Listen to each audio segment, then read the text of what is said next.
ایک نرگس ایک پھول ہے، اس کی خوبصورتی کو کوئی نظر نہیں کرتا. تو یہ یہاں پر جب امت سوئی ہے، کوئی اس کا دیکھنے والا نہیں ہے، تو اسرار کائنات پر غور یہ کے اوپر جو غور و فکر کر کے وہ سمجھنے والا جو ہے، بڑی مشکل سے ہزاروں سال کے بعد ایک امت میں پیدا ہوتا ہے. انہوں نے کمال عطا کی مثال اس سے دی ہے. نوا پیرا ہو اے بلبل کہ ہو تیرے ترنم سے، کبوتر کے تنے نازک میں شاہی کا لگا پیدا. یہاں پر شاعر بلبل اپنے آپ کو بلبل کہہ رہا ہے. بلبل سے خطاب ہو کر یہ کہہ رہا ہے کہ اے بلبل تو جو ہے اپنی راگ الگ، تیری راگ سے جو ہے یہ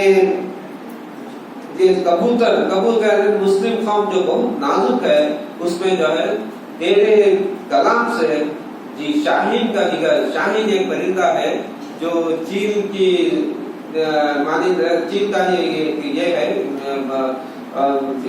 چیل کا ایک کیا بولتے ہیں اس کو، چیل کا ایک نمونے کی چیل ہے. وہ اکثر گاؤں میں نہیں رہتی ہے، جنگل میں پہاڑوں میں رہتی ہے، اور وہ خود کسی کا دوسروں کا شکار نہیں لے کر نہیں کھاتی، خود اپنا شکار کرتی ہے. تو یہ نوا پیدا ہوا ہے بلبل کے تیرے ترنم سے، کبوتر کے تنے نازک میں شاہی کا دیگر پیدا. اگر تو تیرا اس سے تیری راگ ملت کو تیرا جو ہے تیرا فسانہ تیری راگ سے جو ہے کبوتر جیسے چیز کو جو ہے شاہین کی ہمت اور شاہین کی جگر پیدا کرتی ہے. تیرے سینے میں ہے پوشیدہ راز زندگی کہتے، مسلمان سے حدیث سوز و ساز زندگی کہتے. تیرے سینے میں یہ زندگی کا راز کیا ہے؟ مسلمانوں کی سینے میں ہے. اصل چیز کیا ہے؟ مسلمانوں کے ہاتھ میں ہے.